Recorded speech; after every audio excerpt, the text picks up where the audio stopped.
and welcome to the latest installment of my Changing Lives podcast and Substack Live. Um, for those who don't know, I'm Wendy Gordon. My Substack is Changing Lives, and it's about mental and spiritual health, both individually and collectively, in the ways that society can make it harder for us to be healthy. And I have as my guest today Deborah Svec Karstens, and I'm going to let her introduce her Substack, and then we'll get right into our discussion of um, learning to love our bodies and ourselves. Sure. Hi. Thanks for having me, Wendy. It's great to be here with you today. Um, I am a writer, a book coach, and a spiritual director. I'm also a former lawyer. And my Substack is The Spiral Staircase, and I write about kind of the interconnection of healing after trauma, embodiment, and spirituality. Um, yeah. And that's one thing that Deborah and I have in common. She has been to seminary, as have I, and she's a spiritual director. I'm a former pastor. So we share that common bond, as well as both writing on Substack about similar issues related to mental health and spiritual well-being. Um, so the big news I'm excited to share is about my new book and Deborah's forthcoming book. So as some of you already know, I am the proud author of Nature Plus Nurture: Photos and Quotes to Help You Embrace Your Uniqueness and Change Your Life. And it's a short paperback book that consists of my nature photos paired with original quotes that encourage people to embrace their uniqueness instead of conforming to society's expectations. Be proud of your authentic self, create a life that you love, celebrate your own beauty as well as everyone else's beauty. And because I just think that's the key to creating a better world for all of us. And I'll just give you an example here of one of them. This is waterfalls. It says there's more than one path through the obstacles you encounter, and a sunset photo that says find a way to let your light shine. The world needs it. So that's what I'm doing these days. And I'm going to type into the chat the bit.ly link I created for anyone who might be interested in seeing some more sample photos or purchasing the paperback. I would, of course, be very grateful for your support. And now I'm going to let Deborah talk about her memoir, which will be out in September. Sure. Yeah. My book is, I've got it here, an early copy, Toward the Light, A Year in Paris. It's a memoir. It traces my search for meaning and connection in the months following a sexual assault when I lived in Paris in my early 20s. I was there living and working as a nanny, had only been there a couple of months, and was sexually assaulted after a morning run, and made the decision to stay in Paris and find my way toward healing at that point. So the book takes place over that just 1 year period that I lived in France, and over that trajectory of that year, kind of what I went through, and cultivating community during that time, and finding my way toward healing.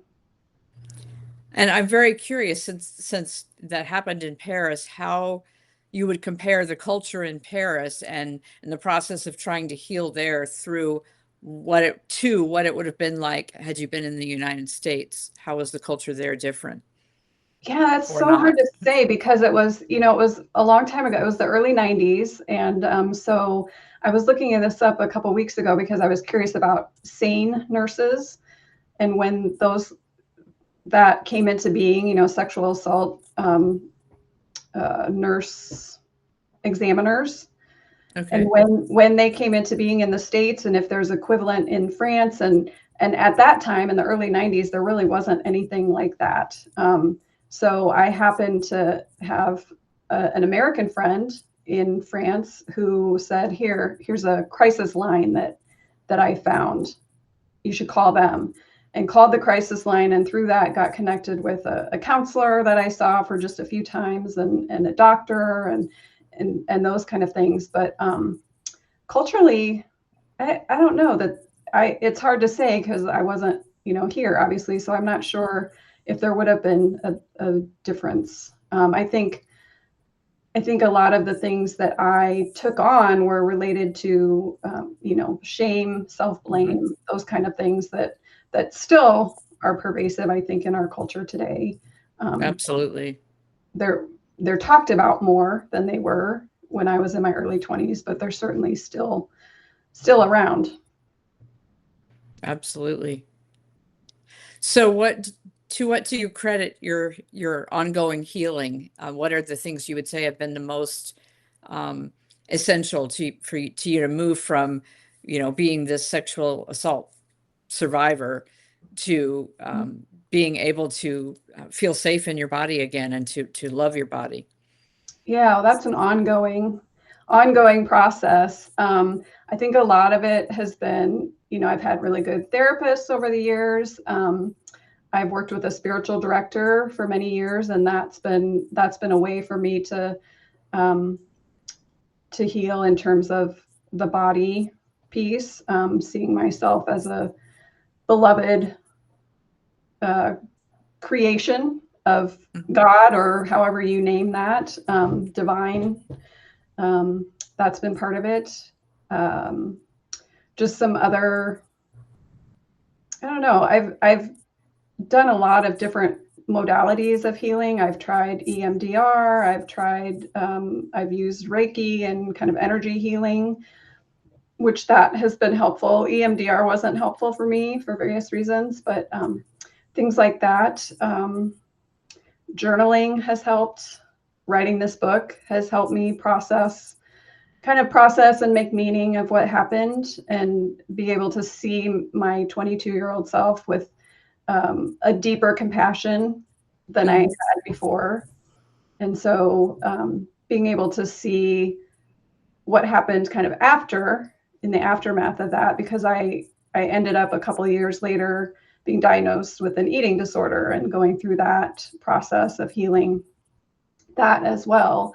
And that's a lot of, coming to accept my body and move forward in that way.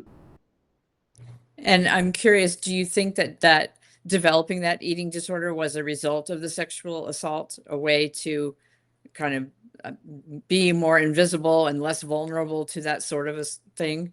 Yeah, I definitely do. I mean, I think the seeds of it were planted earlier, in my teens, just kind of cultural messages and things like that. But certainly the trauma of the sexual assault um, made it come to the surface and Hmm.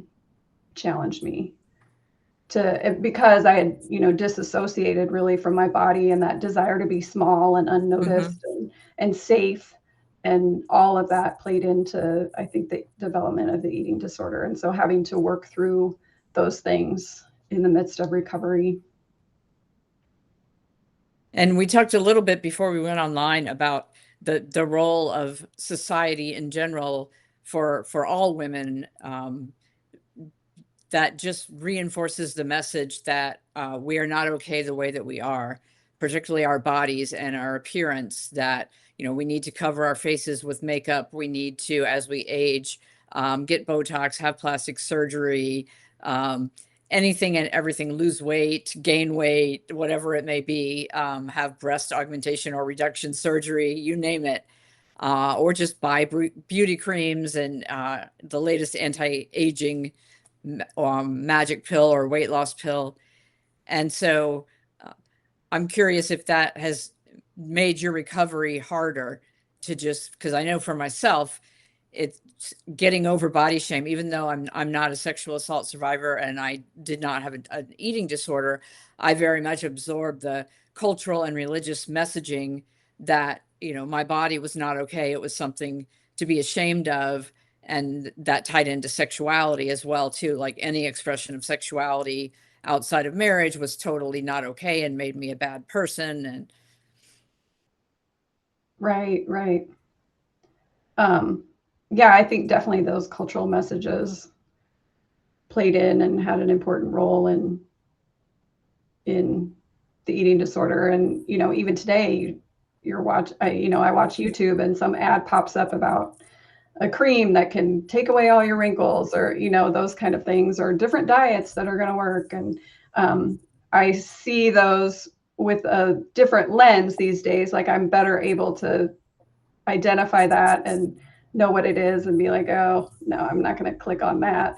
Um, but definitely they're pervasive. They're everywhere. It Yes. shows up all the time.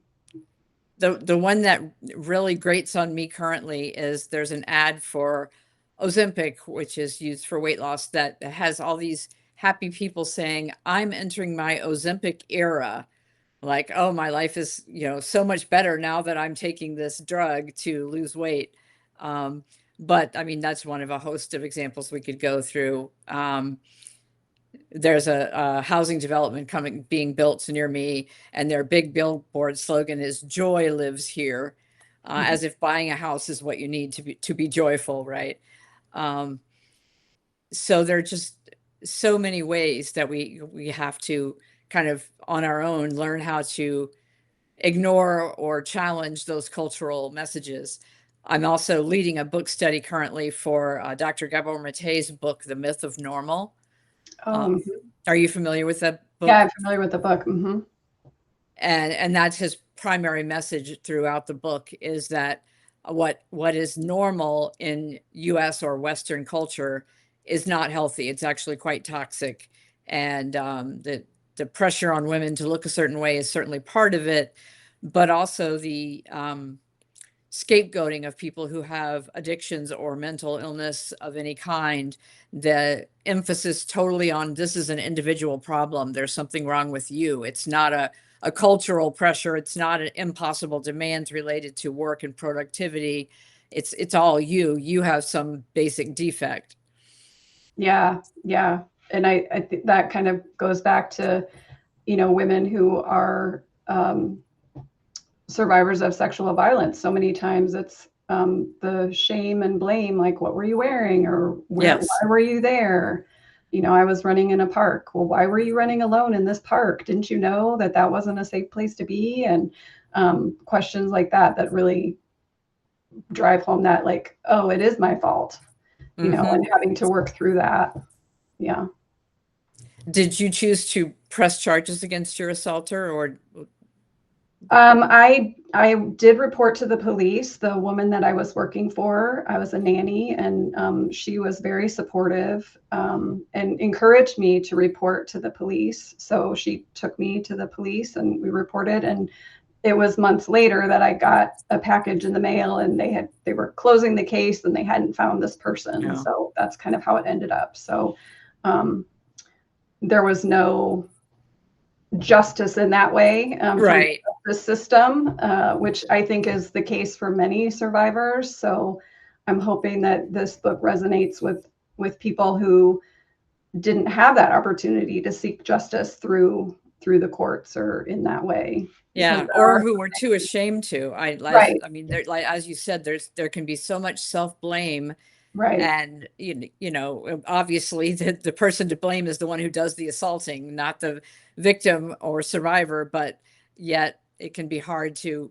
believe that fully, especially when it first happens. And on top of that, at least in the U.S. with the court systems the way it is here, if it comes to a jury trial, the woman is basically on trial also, and right. the defense or the defense attorney for the abuser, tries to make it the woman's fault and paint her as a slut or somehow leading him on or whatever. Plus just the trauma of having to, relive it basically to tell the story first to the police, then to a lawyer, then to a courtroom, etc. So I Yeah. certainly understand why it often goes unreported. Yeah, it's a very difficult process, and I don't have the statistics in front of me, but there's, statistics, a large majority of women never report, or so they have to, find peace in other ways, Yes. and healing in other ways. Mm-hmm. Yeah. And for sexual assault in general, I've heard 1 in 4, and I've also heard 1 in 3 women are victims of sexual assault at some point in their lifetimes. Right. So obviously, it's not a small problem. And the Me Too movement helped show just how many women have been victimized by sexual assault or pure sexual harassment. Like I said before, I'm fortunate in that I was never sexually assaulted, but I've certainly experienced a lot of sexual harassment in my younger years. And that can be very hard to deal with as well. Right. Yeah. So I haven't read your memoir yet, obviously, since it's not yet out there, but I have read some of your Substack describing it, the process of writing it. And one thing that struck me were your reasons for wanting to write it. And you mentioned three of them. And your first was to see if there was another layer of healing for you that could be accessed through the process of writing it. And did you find that to be the case? Was the writing therapeutic somehow?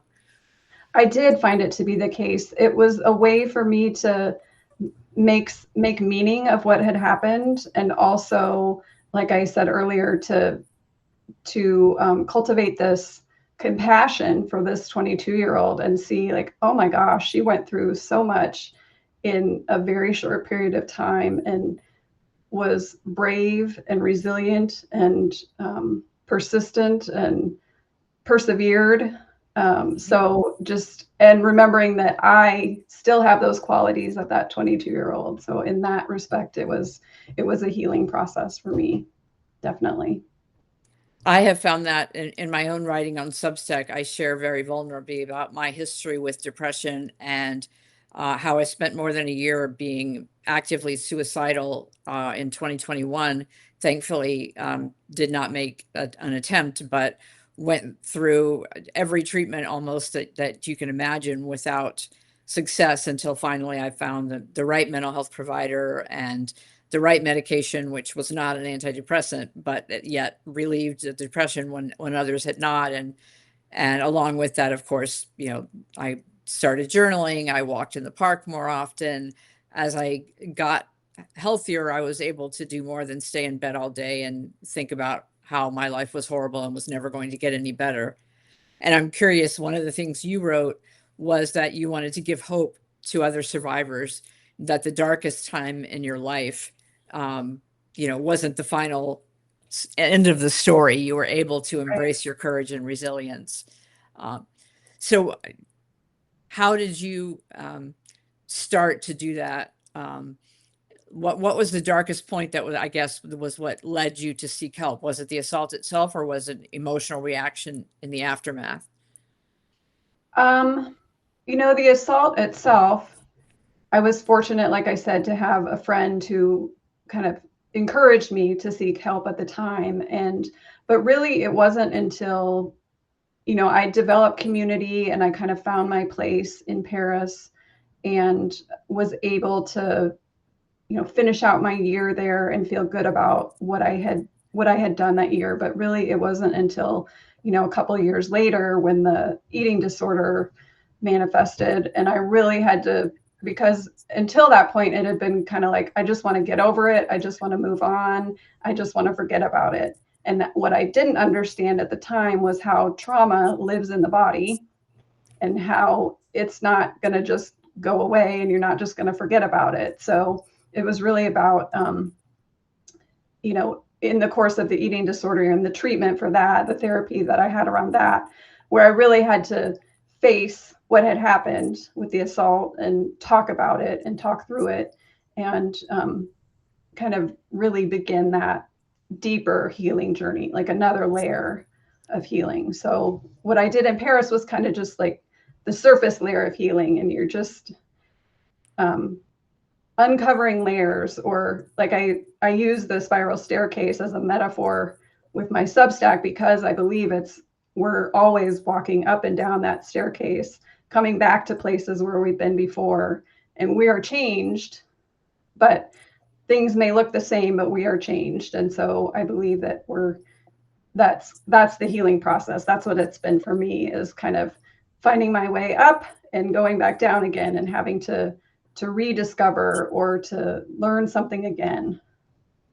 Absolutely. I can relate to that in my own recovery journey and that of everyone I know that I have coached or been led a support group for, or whatever it might be. That, yeah, recovery is never linear. And I get really angry about the spiritual gurus out there and others, religious leaders who come across as if either once you become a Christian, suddenly all your problems are solved. And if you're faithful enough, you'll be blessed. You'll have all these good things happen to you because, you were so wonderful. God is rewarding you, right? Or just the idea that we can reach some mythical level of perfection and full enlightenment Mhm. where we never ever have an angry feeling again, or say something that we regret, or do something that we regret, or regress into that shame and have the vicious inner critic, which I certainly still have.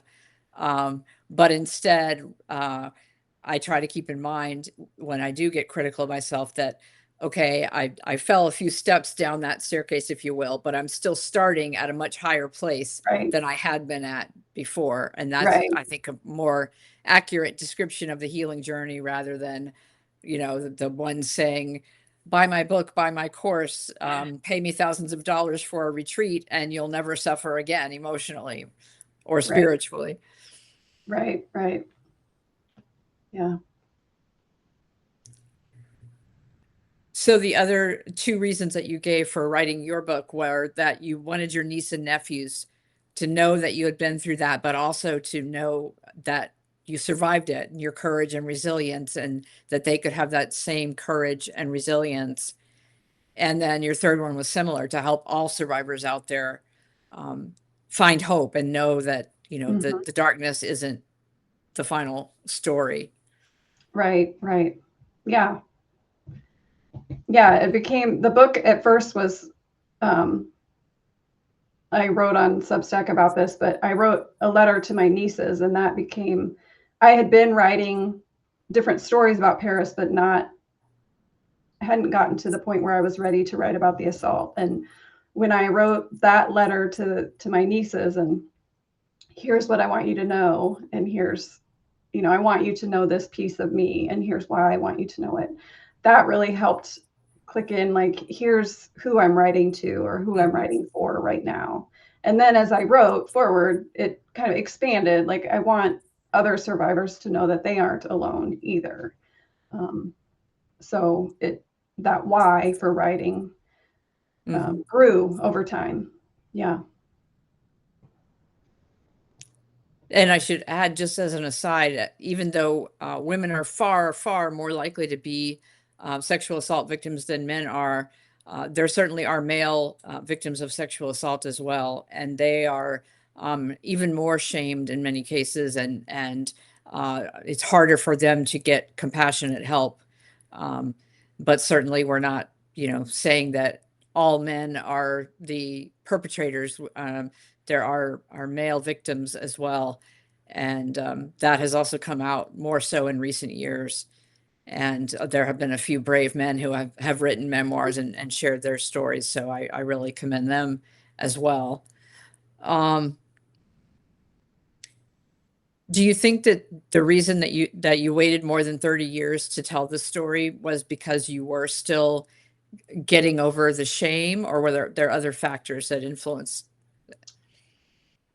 I think there were a lot of other factors. I was an attorney, and that's a busy career and not a whole lot of time for writing. And so it was in my 40s, more than 10 years ago, when I decided, I think I want to do some writing, because I'd been journaling for years, and really wanted to take a try my hand at more creative writing. And so I started writing just essays about my grandmothers and about my mom, just things about people in my life. And then it became, oh, I think I want to write this book. I think I'm ready to write this book now. So it was just, some of it was scheduling and busyness, but some of it was just not feeling, I don't know that I was ready to do it Mhm. when I was younger.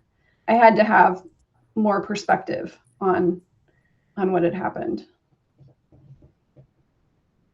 And I'm curious also about the specifically learning to accept your body and be back in your body essentially. Mhm. Because for me too, that's been an ongoing journey, all of the therapy I've had over the years to help me recover from various depressions was talk therapy. And certainly that had some value in and of itself, but it hasn't been until very recently that I've become aware that trauma is stored in my body still, and that trapped emotions, that, yeah, I have all this great intellectual understanding of these are my issues and these are how they developed and this is what happened in my childhood or whatever. But that doesn't deal with the reality of the way that those are embodied in my system. And there's more and more research about, the neuroscience of how the neurons end up in these patterns that keep us stuck, but that it is possible to rewire them by doing this healing, emphasizing the bodily healing and energetic healing that you mentioned, versus just, let me read a book and understand this kind of a thing. So what helped you get to that place of and like it's ongoing, but were Yeah. there specific resources that you can point to that others might want to check into? Well, I started doing yoga when I was in therapy for my eating disorder. That was one of the things, because I was exercising a lot, I was running a lot, and so yoga was a practice where I could move my body, but not to the point of excess, like running too much. So I started with that. I'm trying to think of other resources. Swimming has been another resource for me, where I feel in my body. It's kind of a moving meditation for me. I've done some meditating over the years, and that's helped to a certain degree, but not, I don't know. I have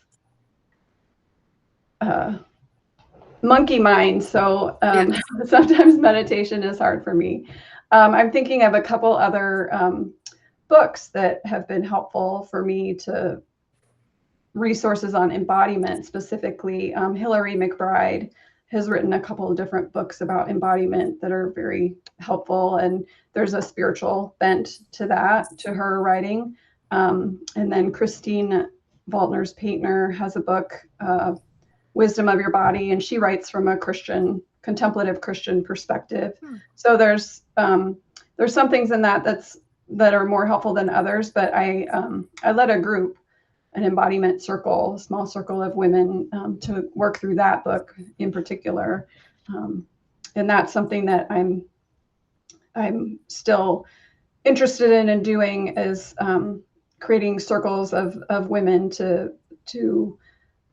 share together, kind of group spiritual direction about embodiment, and this embodiment circle coming together to share about how we are living in our bodies, and find ways that are helpful for us to return to our bodies when we feel disconnected. So things like that.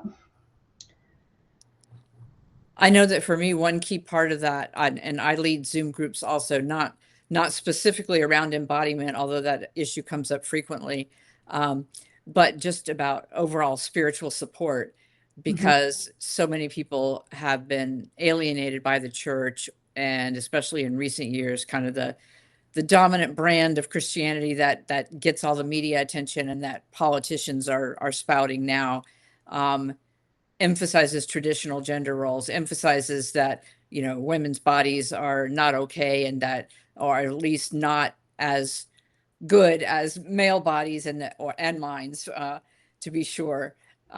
So that's been the spiritual groups that I've led on Zoom have kind of looked at for each of us how our Christian upbringing affected our views of our bodies and ourselves, and how much shame there could be in Christianity. And you and I talked briefly before we started about going all the way back to the story of Adam and Eve in the Bible. And it's Eve who first eats the fruit God has forbidden them from eating, the one tree that they're not supposed to eat the fruit from. And then she gives it to Adam. And somehow that the church through the centuries has made that all about how women were to blame for all of human sin, basically, because she was the first one to eat of the fruit, as if, he had no say in the matter. It's kind of ironic that the same people are saying that the male should be the head of the household and the one who makes all the decisions are blaming this woman for getting him to eat the fruit. Like, was he powerless to make his choice, you know? Right, right. Yeah, that story has been interpreted in many different ways that are not necessarily helpful. Yeah. And the other thing I've really gotten into lately is the concept of the divine feminine, and Mary Magdalene as an example, how she was wrongly portrayed as a prostitute and conflated with another character in scripture for many years, starting with a sermon by a pope, and then centuries later another pope finally saying no, she was not a prostitute, and even calling her the apostle to the apostles, because she was the first to see Jesus, and then Jesus tells her, go tell the male disciples that I'm resurrected.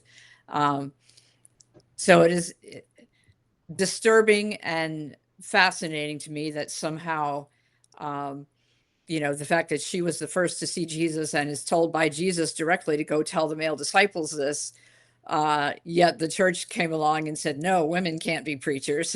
Has to be a man. There are so many ways that our culture, and which draws on the Puritan ethic, emphasizes that women in particular, that our bodies are only good for procreation and to satisfy the sexual desires of men, that we're not supposed to have sexual desires of our own, or at least not to ever act on them unless we're in a heterosexual marriage.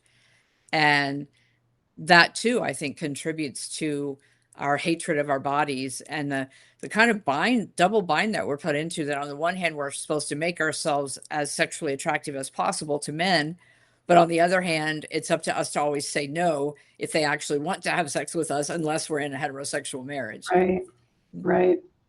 Yeah, the stories of Mary Magdalene, I think, are very interesting, and there's there's a Gospel of Mary. Yes, did not make it into the Bible, and I find that fascinating as well. That's part of what kind of drew me to seminary, was I wanted to get some deeper context for some of these stories that are in or were chosen not to be included in the Bible. Yeah. Are you familiar with Elizabeth Schrader Pulser's work on the story in John about Mary and Martha? I am not. No. I think you would love it. It's very fascinating. And there's also a book by Megan Watterson, Mary Magdalene Revealed, that's very good. But Elizabeth Schrader Pulser's work has actually influenced the makers of the Greek New Testament, Nestle Aland, to add a footnote to their forthcoming latest edition of that work, because the story of Mary and Martha in the Gospel of John, it's they are supposedly the two sisters of Lazarus, and Jesus comes to visit them after Lazarus has died, and he raises Lazarus. And in that story, it is Martha who says to Jesus, I believe in resurrection, essentially. And her scholarship has gone back to the most ancient manuscripts, and found that actually originally there was just Mary, and there was not, they were split by later copyists, scribes, editors, etc., into Mary and Martha, because if Mary was the one who made the Christological confession, that's Mary Magdalene being on par with Peter, who was the other one in scripture who said, you are the Christ, to Jesus. And that also the town that she's allegedly from, Mary Magdalene, has previously been assumed, Mary from the town of Magdala. But Magdalene translates into tower or magnify. And her scholarship has shown that at the time, there was not a town called Magdalene that was, in the vicinity of the story. So that actually that was a descriptive title for her. Just like Peter was called the Rock. So anyway, I won't go into any more weeds about it. I know you would be fascinated by that. I'm sure not everybody listening would be. But Mary Magdalene is just an amazing character, and there's a whole spiritual tradition around her going to France after Jesus' death, And also, as you mentioned, the Gospel of Mary, in which the male disciples ask her, tell us the teachings that Jesus gave to you that he didn't give to us, because the two Right. of them did have such a close relationship. Yeah. It's all fascinating, I think. Mhm. Yeah. Yeah. And then from that, broadening it out to the divine feminine and the divine masculine, and how we need both. And Right. God is actually genderless and encompasses both. Hmm. And all humans have both within us. It's not about a gender thing. And our culture needs to have the two in balance. The divine feminine has more to do with intuition and embodiment, and the divine masculine is more uh,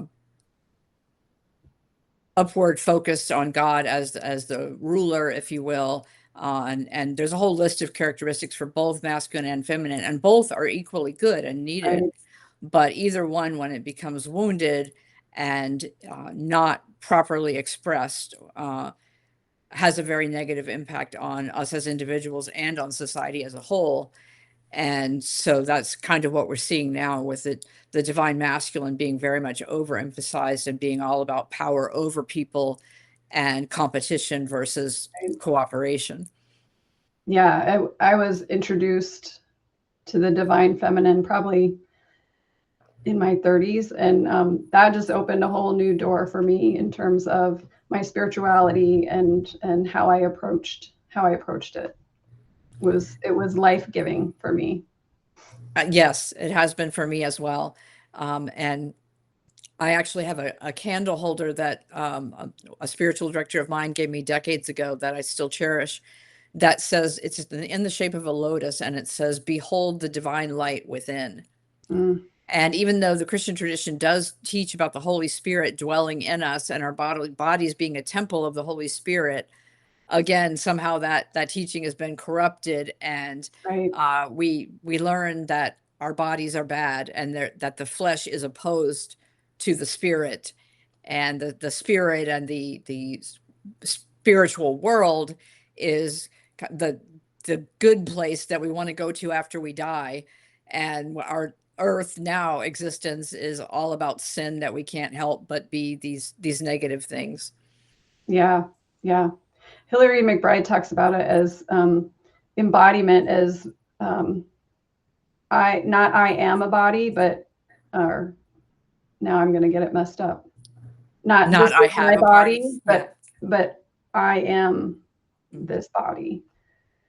Really kind of trying to find that connection, like kind of head to heart, but it's like mind versus body, Yes, which absolutely. can be a challenge sometimes. But like I said, that's continuing to move in that direction, I hope. Yeah, and our culture so much overemphasizes the mind. Um, like I said, all the therapy that I got for decades was all focused on the mind, cognitive behavioral Mhm. therapy, um, talk therapy, and in general, just getting that intellectual understanding. But if we're not able to embody it, there's still the subconscious piece that derails our healing, essentially, that makes it impossible to truly feel good about and love ourselves, no matter how much we can have compassion intellectually, uh, without the added somatic work. It never fully lands. Yeah, one of the most helpful questions that I'm asked, whether in therapy or spiritual direction, it's where are you feeling that in your body? Like, where is that emotion showing up in your body? To have to really pay attention and be like, oh, I hadn't thought about that. Let me scan and see where that is showing up. Um, Yes, that's such an important question, and it's one that I struggle with right now. I mhm, was so um, apart from my body, if you will, saw it as such a source of shame, that all the questions of, where is this showing up in your body? I had no idea. I didn't feel it in my body at all. mhm. Um, and so it's been really enlightening to learn more about the energetic healing and the ways that trauma does get stored in the body. And it doesn't have to be a major trauma like you Right. went through either. There's more and more research now about even those of us who had quote unquote happy childhoods or relatively happy, didn't have any major abandonment trauma or physical or sexual abuse. Nevertheless, no human parent is perfect. And there were inevitably times at which, when we were too young to understand the reasons behind it, we got shamed or punished or whatever, just didn't get the attention and the attachment that we needed to our parents, and how years later that affects us. Mm-hmm. Right. Yeah, I've heard it termed as like little T trauma and big T trauma. Yes, absolutely. Yeah. Yeah. And like I've said, I still struggle with that today. Like there are times when I'm not connected to my body, and I have to kind of bring myself back. And sometimes I struggle with physical. I have some chronic pain, and so that's a place where I can disassociate sometimes, where it's like, oh, I can't feel this. So being able to come back and feel that, just be present to it and not try and push things away. And is there anything that you do in the moment? I know we talked earlier about journaling and swimming and Mm-hmm. being out in nature as all being very healing tools. But if you catch yourself in the moment being disembodied, if you will, is there a practice you have that helps you recenter and ground yourself in your body? Yeah, I'm not always very good at doing it, but just sometimes it's just putting my feet on the floor and taking a couple breaths can do it. There's some other practices that I've done in the past, like you name, just in your head, what are two things that you see? What are things that you feel? Just grounding with your senses and being able to be present to the senses, and that helps to come back to the body too. Yeah, I do some similar things, but often forget to do them. And my mind is just, I also was late diagnosed with ADHD, which has been very eye-opening for me. All the symptoms that I never knew were associated with ADHD, and reading books like Dr. Matei's Scattered Minds have just been wonderful for me to understand, oh, this isn't just a character flaw. This is something that other people experience too, and it's tied to the executive functioning of the brain being different than the norm in society. But one practice that has helped me also is EFT tapping. I don't know if you're familiar with that at all. Yeah, I've done a little bit of that. I have the app that I've been using now and then, just recently, actually. How's that been for you? At first, it didn't do much for me. And so the first time I tried it like, not even every day, but off and on for, I don't know, maybe a month or so, and then decided, this is another thing that doesn't work for me, kind of like meditation. So I gave it up. But then I went back to it later because there was just more and more research showing, hey, this actually works. And so now I've been doing it. I try to do it every day, every morning, right after I journal, first thing in the morning. So that's part of my morning routine, is to tap.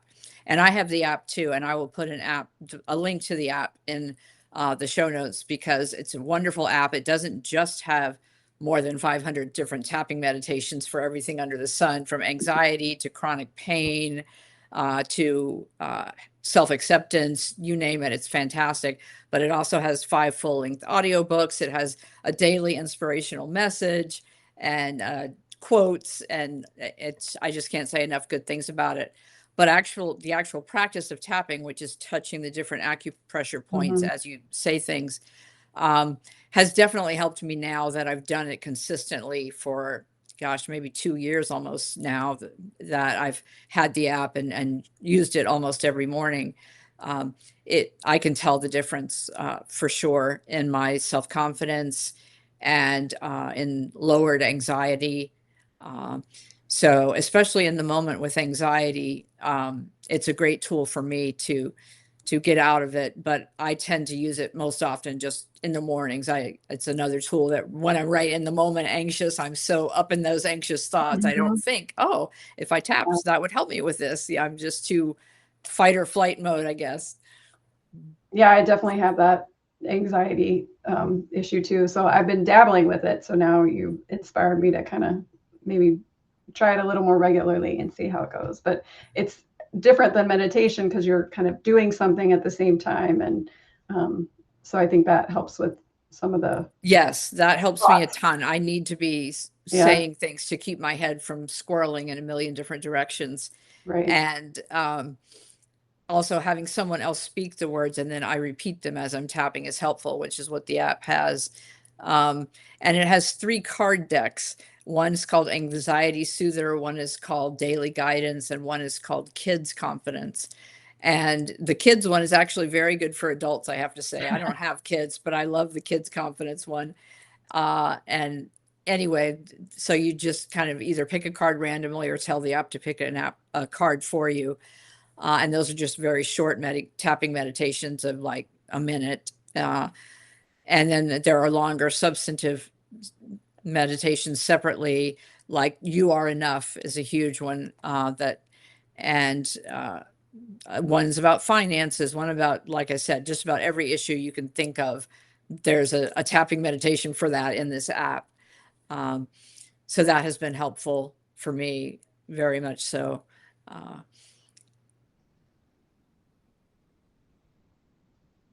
I'm just trying to think about what else I wanted to talk to you about because there's so many powerful things in your Substack, and just your story of writing the memoir is so inspirational.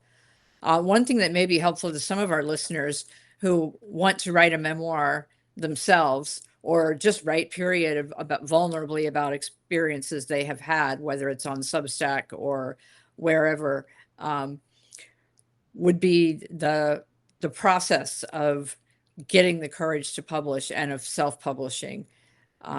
So do you want to say anything about that, like about even doing your memoir on your Substack? Was it hard at first for you to feel safe publishing it for the whole world to read? Yeah, it's been a 10-year process. So one of the things that I did was when I decided I wanted to do some more creative writing, I was fortunate to know someone who coached writers. So I worked with a writing coach. I'm still working with her, worked with her through the whole process. And she brought together a group of us. There are 4 of us in the group, plus her as our coach. And so we've been together for 10 years, and each of us is writing a different book, a couple memoirs, fiction, nonfiction. And so really with their support that's why I have a book, is because I had this group and these supportive people. So while writing is a solitary endeavor, it really requires community. And so they gave me the courage to tell this story and to write it. So then a couple of years ago, I participated in a storytelling event here in Iowa, where I live, and told the story for the first time, kind of out loud to a large audience. And that was another, being vulnerable and courageous. And so I think for me, it's been continuing to show up and practicing the vulnerability in different spaces with different people. First, it was with friends who I had never told this story before, or even with my family, because I had never told them exactly what had happened. And it was time. It was after I was back from France a couple of years before they knew exactly what had happened. I told them a different version of the story. So I think it was just for me a process over time of learning how to be vulnerable and learning how to share that story. And in sharing it, Brene Brown talks about that's how the shame dissipates, as you give it some light. And that's been true for me, is continuing to share it. That shame has dissipated, and it's a part of me. It's not all of who I am, certainly, but it's something that I'm not afraid to talk about anymore. And so in the self-publishing piece of it, I had queried the book, sent it to agents over the course of 2 years, and got no responses or no's, and just decided it was time for me to be done with this book and send it out into the Mhm. world and let it do what it was going to do. And so that's really what drove my decision to self-publish, was that I felt like the book was where I wanted it to be, and it was what I wanted it to be, and I was ready to get it out into the world. And so fortunately, these days there are lots of ways to get books out into the world. And so I've been fortunate to be able to work with a company that's helping me with the technical pieces of it, putting it together and helping design a cover and those things. But really doing it on my terms and being able um, to say this is ready and here's what it is. Yeah. That's been an important piece for me to kind of claim my voice in that way and put it out in the world in that way. And this week I just actually finished recording the audiobook for the book, which was an important piece for me to do that, to be able to speak In your the words voice. in my Mhm. own words and tell the story in my own voice. And so that was a big milestone for this week, that I was able to get that completed too. Wonderful. And while I never queried agents, I also have self-published both of my books, the Nature and Nurture paperback I mentioned that just came out, and then also my Timeless Truths for Troubled Times book, which is a Christian devotional book that a lot of churches use because it has questions for reflection after each chapter that's Mhm. kind of draws on a biblical passage and shares a personal story that relates it to life now. But in both cases, I didn't even try to send out query letters because I wanted control completely over editorial control. I was not willing to let someone else tell me, you need to cut this, your cover needs to look like this, you need to, do all these rewrites. It was like, no, this is the book I want out into the world, and this is how I want it to look. Mhm. So yeah, there's a lot to be said for that, and for reducing the shame, not so much with my books, but with my Substack. And before that, I wrote on Medium. I literally wrote an article entitled "How Our Wounds Become Sources of Healing Instead of Shame," and the Mhm. answer was by talking about them and writing about them. Yeah. Once I had out for the whole world, or at least anyone with internet access, to find my story where I talk about being so suicidal I wanted to die, and starting to research methods to make that happen, and my stay in a psych hospital, and all these different things. Once I it was out there and I didn't have to carry it, it wasn't a shameful secret anymore. It was like, yes, this is something that happened to me, something that I went through and had to deal with. The same thing with how my career ended as a pastor, which was actually what precipitated the Mhm. year-long depression. Once I was just, yeah, this is the story. This is how I felt betrayed, and how I couldn't get closure on this because of the way others handled the situation. Um, it it helped me put it behind me to keep. The more I told it, the less emotional charge it had. I mean, it still has some. It never completely goes away, Right. but just putting it out there, and also having readers comment back and say, thank you so much for sharing your story. I resonate with so much of it. The underlying thing of, I'm not good enough. I somehow brought this on myself. I should have behaved differently, is dissipated by having so many other people say, I went through this too. Yeah, I was going to say, I suspect that you've had that kind of feedback. So, Mm. right, right. And I'm such a believer in the power of story to connect us.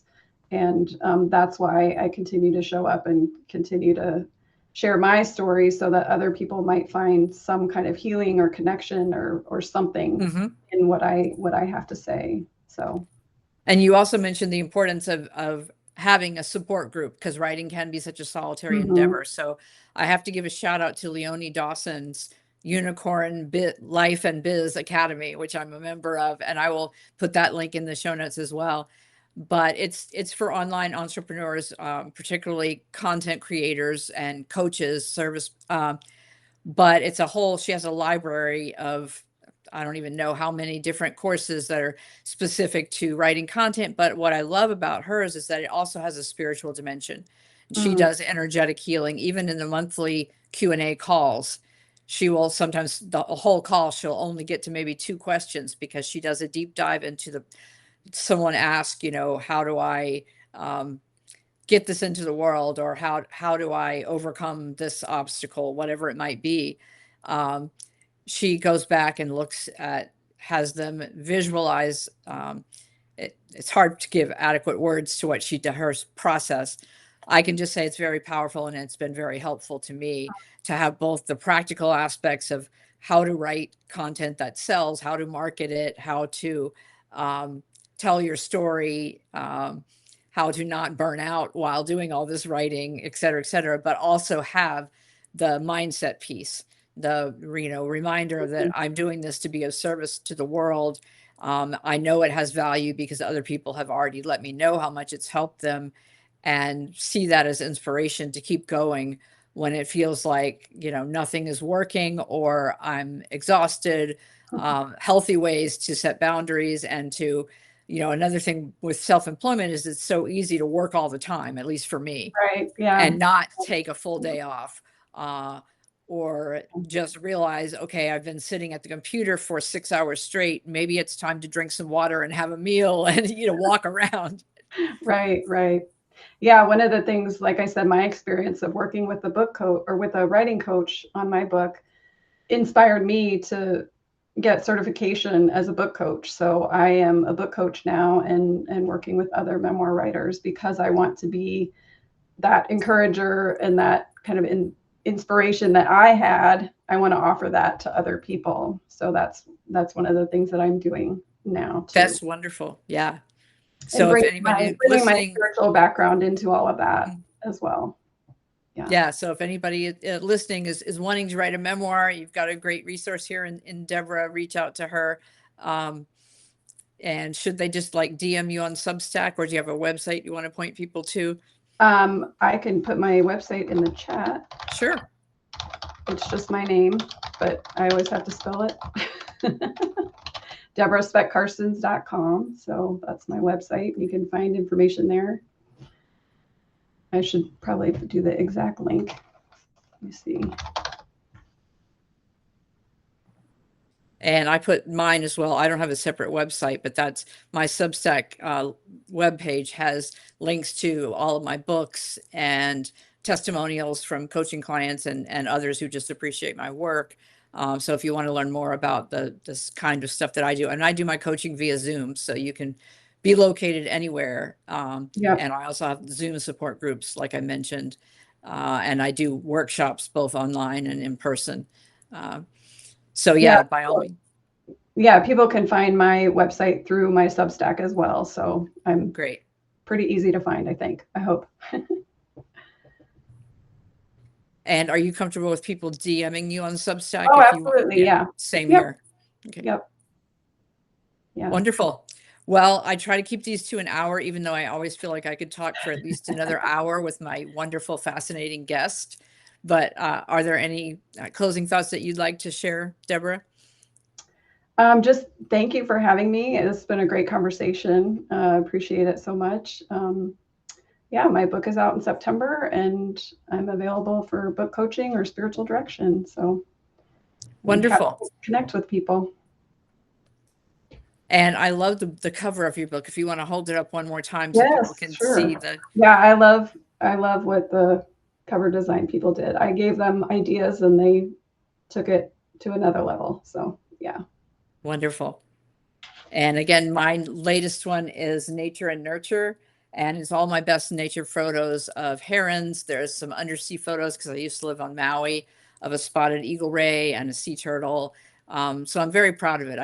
I'm an amateur nature photography, just iPhone photos, but they are incredibly gorgeous, if I do say so myself. And they are, yeah. The message combined with the message that just really encourages everyone to embrace their uniqueness and not be ashamed of who they are. That's another problem with our culture, that there's so much shame that, oh, you're not supposed to be too haughty, too proud of yourself and your work. And, you're not supposed to embrace your uniqueness. You're supposed to conform because your only value comes from your productivity and doing what you're told, and all of these things that we need to stand up and say, no, that is toxic, and I'm not going to do that. I'm going to live my life according to my values. So again, thank you, Deborah. It's been a wonderful conversation, and I'll include a lot of links in the show notes to this, which will be published both on Substack, and the video will be on my YouTube channel, and the audio version will be on Apple or Spotify podcasts. So thanks again, everyone, and appreciate you tuning in, and appreciate you, Deborah, for being today's guest. Thanks so much, Wendy. Thank you. Bye. Bye-bye.